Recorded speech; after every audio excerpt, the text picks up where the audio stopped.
What would happen if a source was damaged? That is the test you will see right now. Let's say, for instance, that the transmitter is being fed by a tri-phase voltage and one phase fails. Pay careful attention. Let's simulate the adversity of the phase by turning one feeder off. And look at the screen. Here you can see the three sources. And notice they are using the current, the voltage, the power, and the temperature independently. I mean, all the details related to each one of the sources.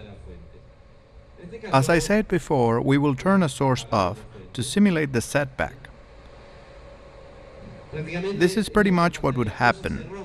Whether one source deteriorates or a transmitter is working in tri-phase and one phase fails. What happened? Like before, the transmitter was disturbed because it lowered its output power to 2000 watts. It set off an alarm indicating it suffered a power derating, meaning that the power decreased because there was an excess of current, which is known as power supply current derating. Here we demonstrate, as we did before, that the plant did not suffer, it only decreased its power. If we look at the previous screen, we see that there is a power supply of current 0. Supposedly, a source is damaged or one phase is missing. But notice that the other two are at 42-43 amps, working with its respective safety margin. What else can we see? The voltage of the other two sources that remained intact decreased, and they didn't try to recuperate the loss of the source that hypothetically failed to recover the power.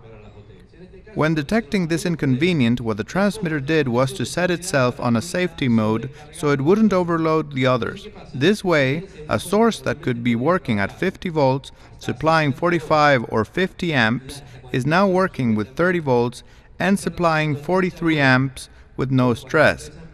We say again, like this, a plant could work for 10 years.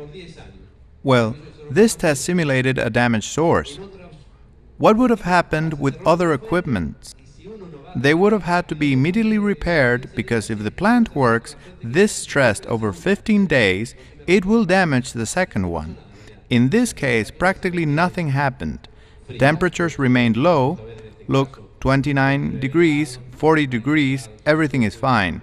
The RF is fresh, efficiency reads 80%. The MOSFET currents are decreased and are balanced. We could say, ironically, that the transmitter would work better, safer, and it would last longer if it had a damaged source. There's something important. Look here. The two sources that are still working are leveled more or less to 42 amps. Something else equally important is that the power each MOSFET is supplying is equally balanced. 200 watts, 198, 200, 195, 192. I mean, there is a maximum difference of 10 watts between them. As you can see, they are still working balanced, and that's because they are all fed in parallel, non-stop feeding. Look at this source. It's off. The other two are at 43.3, 43.4. Note it changes all the time because they are constantly adjusting themselves, and each is at 28 amps, 28.5, 28.7. Please look carefully what will happen when the source that was off is turned on. Notice these two are at 43 amps. Don't miss what is going to happen. We turn the source on. Notice that it automatically, the voltage and the current starts to balance one another. Let's say they interconnect and their measurements are 28, 30, 26 volts. There's an exchange of information. The output power is of 2000 watts and still the alarm is activated. But the power slowly increases since the transmitter detects that the source is on. The current between them starts fluctuating and the three are invariably leveled. Sponsored by 305 Broadcast. Voiceover by Audio Studio.